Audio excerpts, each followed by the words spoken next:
और साथ ही भाई एली जो इस्लामाबाद में है उनके मुतल्लक भी वो गवाही शेयर करेंगे।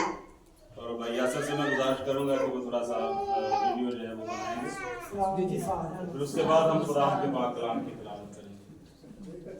ਤੁਹਾਡੀ ਸਾਰਿਆਂ ਦੀ ਬੜੀ ਮਿਹਰਬਾਨੀ ਜਿਨ੍ਹਾਂ ਵਾਲੀ ਦੁਆ ਕੀਤੀ ਤੇ ਪਾਲ ਸਾਹਿਬ ਨੇ ਮੇਰੇ ਵਾਸਤੇ ਰਾਤ ਦਿਨ ਦੁਆਵਾਂ ਕੀਤੀਆਂ ਤੇ ਮੈਨੂੰ ਖੁਦਾ ਨੇ ਸ਼ਿਫਾ ਦਿੱਤੀ। ਇੱਕ ਹੋਰ ਕੰਮ ਸੀ ਸਾਡਾ ਫਲਾਮਾਬਾਦ ਦਾ ਪਾਲ ਸਾਹਿਬ ਨੂੰ ਮੈਂ ਆਖਿਆ ਤੇ ਉਹ ਵੀ ਖੁਦਾ ਨੇ ਕੀਤਾ। ਇਹਨਾਂ ਨੇ ਰਾਤ ਦਿਨ ਦੁਆਵਾਂ ਕੀਤੀਆਂ ਤੇ ਮੈਂ ਆਪਰੇਸ਼ਨ ਤੋਂ ਬਚ ਗਿਆ। ਇਹ ਤੁਹਾਡੀ ਸਾਰਿਆਂ ਦੀ ਮਿਹਰਬਾਨੀ ਤੁਹਾਡੀ ਸਾਰਿਆਂ ਦੀ बड़ी मेहरबानी। आमीन आमीन हालेलुया हालेलुया। तो मैं चाहूंगा कि हम खुदावंद की जिंदगी बख्श पाक कलाम की ताज़ीम के लिए अपने कदमों पर खड़े होंगे, ना कि किसी बशर या इंसान के लिए। टिकटॉक का ही नहीं बनाना। हालेलुया। खुदावंद की जिंदगी बख्श पाक कलाम की तिलावत करेंगे। ज़बूर की किताब ज़बूर नंबर 116 है, 116 ज़बूर नंबर 116 और उसकी 12वीं आयत मुबारका की तिलावत करेंगे। जी वाला मिल गया सबको, जिनके पास खुदाम का पाक कलाम है वो जरूर निकाल लीजिए। और मैं चाहूंगा कि भैया सर यहाँ पर आएंगे सामने और खुदाम के पाक कलाम की तिलावत करेंगे। ज़बूर नंबर 116 और उसकी 12वीं आयत मुबारका की तिलावत करेंगे।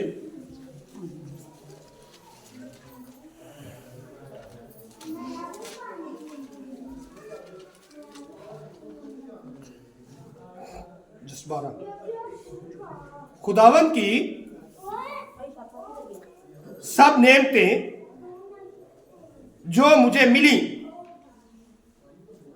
मैं उनके इवज में से उसे क्या दूं। खुदा उनके पाक कलाम का बड़ा सुना जाना हम सब के लिए बाइस से बरकत हो। आमीन। सब तशरीफ रखिए।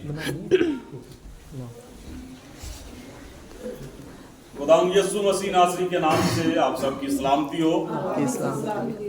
मैं खुदावन की शुक्रगुजारी करता हूं कि खुदावन ने एक बार फिर मुझे ये मौका दिया कि आप सबके दरमियान आकर खुदाम के पाक कलाम की खिदमत कर सकूं, क्योंकि खुदाम यीशु मसीह ने खुद अपनी ज़ुबान मुबारका से ये सादर फरमाया और जाओ और जाकर सब कौमों को शागिर्द बनाओ और उनको उन बातों की तालीम दो जिनका मैंने तुमको हुक्म दिया है, और उनसे कहो कि उन पर अमल करें, और देखो मैं अब से लेकर दुनिया क्या करता का हमेशा तुम्हारे साथ रहूं।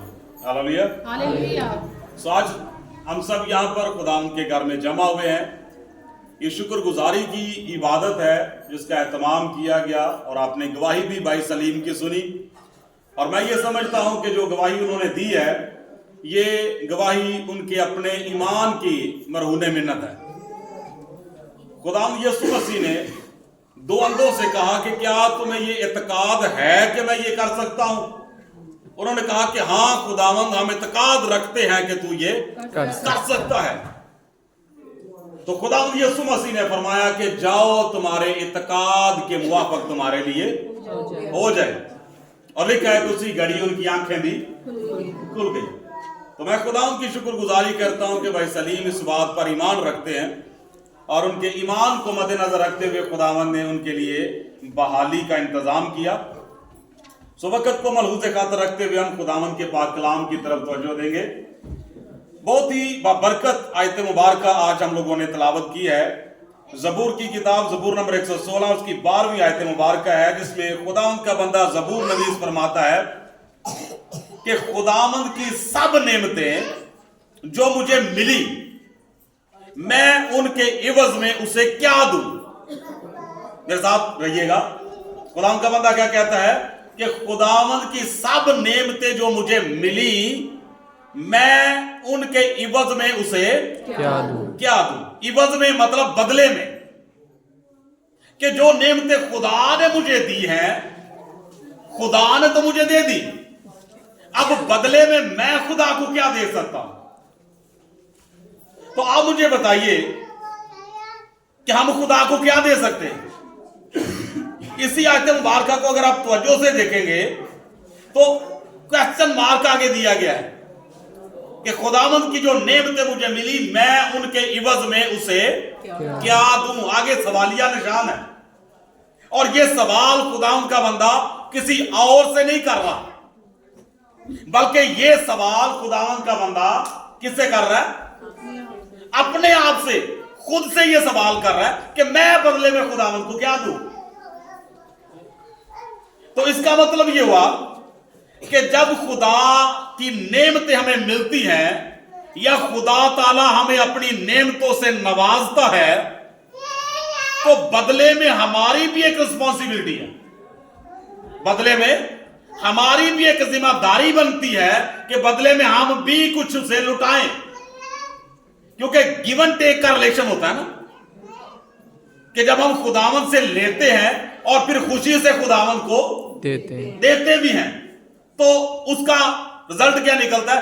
मजीद हमारे लिए खुदा अता करने की कुदरत रखता है, वो हमारे लिए मजीद फरावानी के दरवाजे खोल देता है। लेकिन जब हम खुदा की नेमतें तो रिसीव कर ले, खुदा की बरकतें तो रिसीव कर ले, लेकिन बदले में खुदा को कुछ ना दे, तो आपका क्या ख्याल है? ये शुक्रगुजारी होती है? फिर इसको कहते हैं शुक्रगुजारी? ऐसा नहीं होता। इसीलिए खुदावंद का बंदा फरमाता है कि खुदावंद की सब नेमतें जो मुझे मिली हैं, मैं उनके बदला में उसे क्या दूं। आज मैं आपसे यह पूछना चाह रहा हूं कि कौन कौन सी नेमतें हो सकती हैं। वन बाय वन जो भी आपके माइंड में आता है मुझे गिनवाते जाइएगा जी। कौन सी नेमतें हो सकती हैं जिनका खुदावंद का बंदा जिक्र कर रहा है कि खुदावंद की वो सब नेमतें जो मुझे मिली। यहां पर कोई ऐसा है जो ये कह सके कि नहीं मुझे तो खुदा की कोई नेमत नहीं मिली? कोई है ऐसा बंदा? मिली हुई है ना, तो जो मिली है उनका जिक्र कीजिए, वन बाय वन बताते जाइए। जिंदगी, वेरी गुड जी, ठीक हो गया जी। और तंदुरुस्ती, तंदुरुस्ती बहुत बड़ी नेमत है जी, ठीक है। और सेहत, तंदुरुस्ती हो गया, ठीक है। और वेरी गुड, बिल्कुल ठीक है जी। भाइयों में से औलाद, औलाद जैसी नेमत, वेरी गुड, ठीक है जी। भाइयों में से माँ बाप जैसी नेमत दी हुई है जी, माँ बाप जैसी नेमत दी है, ठीक है, ये भी ठीक है। और कोई? यानी मुख्तसर अगर हम ये कहते हैं, चांदे का जिक्र करते हैं, अगर हम खुदा की नेमतों का शुमार करना चाहें तो वो तो शुमार से बिल्कुल बाहर है। लेकिन चंद एक हम मद्देनजर रखते हैं बात को समझने के लिए। औलाद खुदा की तरफ से नेमत है। अगर किसी के पास रुपया पैसा आ जाता है तो दौलत भी क्या है? नेमत है। फिर इल्म अगर किसी के पास आ जाता है तो वो भी क्या है? नेमत है। अगर किसी को इज्जत और शोहरत मिल जाती है तो वो भी क्या है? नेमत है। और फिर इसी तरह से जवानी, जवानी जो है इसके बारे में क्या कहते हैं? जवानी भी खुदा की तरफ से क्या है? नेमत है। इल्म भी नेमत है। उसके बाद इख्तियार, अथॉरिटी, इख्तियार मिल जाना, किसी के पास इख्तियार का आ जाना, ये क्या है? क्या हम इन चीजों को नेमत कह सकते हैं या नहीं? सारे मिल के बोलिए, कह सकते हैं या नहीं? कह सकते हैं। सारे एग्री कर रहे हैं मेरे साथ? लेकिन अभी बड़ी एक हैरानकुन बात मैं आपके साथ करने लगा हूं शेयर, और यही बात हमारा आज का टॉपिक भी है।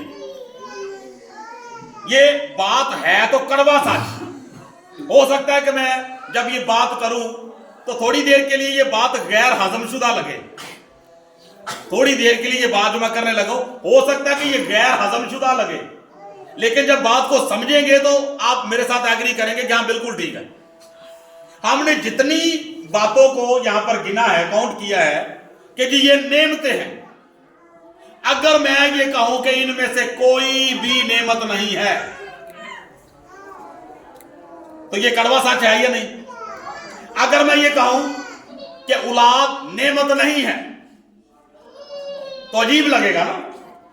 अगर मैं कहूं कि तंदुरुस्ती, जिसके बारे में बचपन से हम लोग सुनते हुए आ रहे हैं कि 1000 नेमत है, तंदुरुस्ती 1000 नेमत है, अभी मैं आपके सामने कह रहा हूं कि नेमत नहीं है। इल्म के बारे में हमने कहा कि ये नेमत है, मैं कहता हूं ये नहीं है। दौलत के बारे में हमने कहा कि यह भी खुदा की तरफ से एक नेमत है। मैं कहता हूं यह भी नेमत नहीं है। अथॉरिटी, इख्तियार, इख्तियार यह भी नेमत है। मैं कहता हूं कि यह भी नेमत नहीं है। क्या आप मेरे साथ एग्री कर रहे हैं? अब ये बात गैर अज़मशुदा है। अब आप कभी भी एग्री नहीं करेंगे कि पहले पादी साहब ने कहा कि जी खुदा की नेमतों का शुमार करें, काउंट करें। अब खुद ही अपनी बात से मुकर रहे हैं और कह रहे हैं कि ये नेमतें नहीं हैं। अगर मैं ये बात कर रहा हूं कि ये नेमतें नहीं है तो इसके पीछे कोई रीजन होगी, इसके पीछे कोई रीजन होगी। और वो रीजन जब मैं आपके साथ शेयर करूंगा तो यकीनन आप मेरे साथ मुत्तफिक होंगे। खुदावंद के पाक कलाम के मुताबिक गो कि हम इन तमाम बातों को, इन तमाम चीजों को नेमतें शुमार करते हैं, लेकिन इनमें से कोई भी नेमत नहीं है। बाइबल मुकद्दस के मुताबिक सबसे बड़ी नेमत क्या है? सबसे बड़ी नेमत जो खुदा की तरफ से है वो है हदायत। वो क्या है? हदायत। हदायत समझते हैं क्या होती है? आगाही। खुदा की तरफ से आगाही होना, खुदा की तरफ से हदायत का मिल जाना जो है ये सबसे बड़ी नेमत है। अब आप मुझे बताइए, अगर दौलत को हम नेमत समझ रहे हैं, भाई सलीम, अगर दौलत को हम नेमत समझ रहे हैं, लेकिन यासर भाई अगर इसके साथ हदायत ना हो, अगर दौलत मिल गई है, रुपया पैसा आ गया है किसी भी तरह से, लेकिन उसके साथ हदायत नहीं है कि इसको खर्चना कैसे है, इसको इस्तेमाल कैसे करना है, तो आप मुझे बताएं कि वो क्या करेगी? बाइबल मुकद्दस में लिखा हुआ है कि ज़र की दोस्ती हर तरह की बुराई की जड़ है। ज़र बुरा नहीं है।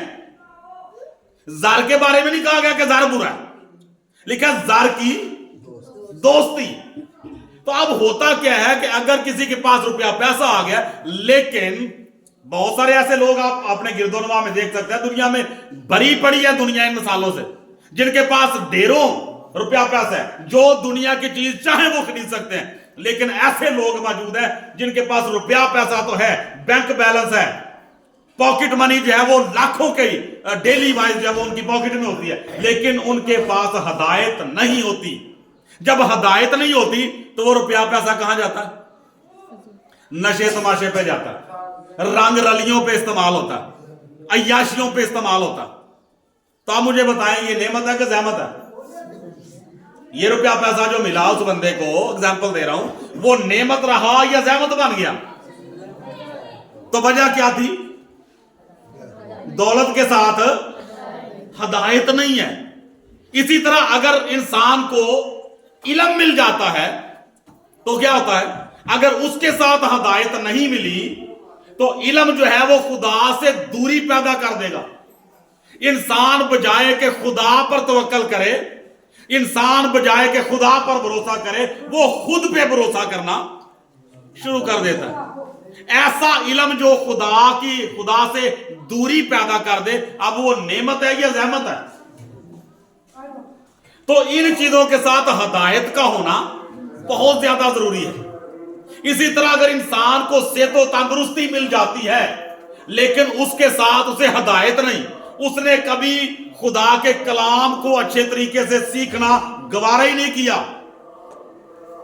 बाइबल मुकद्दस में बड़ी वाज़ेह तौर पे एक बात लिखी हुई है कि जिस तरह उन्होंने खुदा को पहचानना नापसंद किया, जिस तरह उन्होंने खुदा को पहचानना नापसंद किया, सेम उसी तरह से खुदा ने भी उनको नापसंदीदा अकल के हवाले कर दिया ताकि नलायक हरकतें करें, ताकि नलायक हरकतें करें।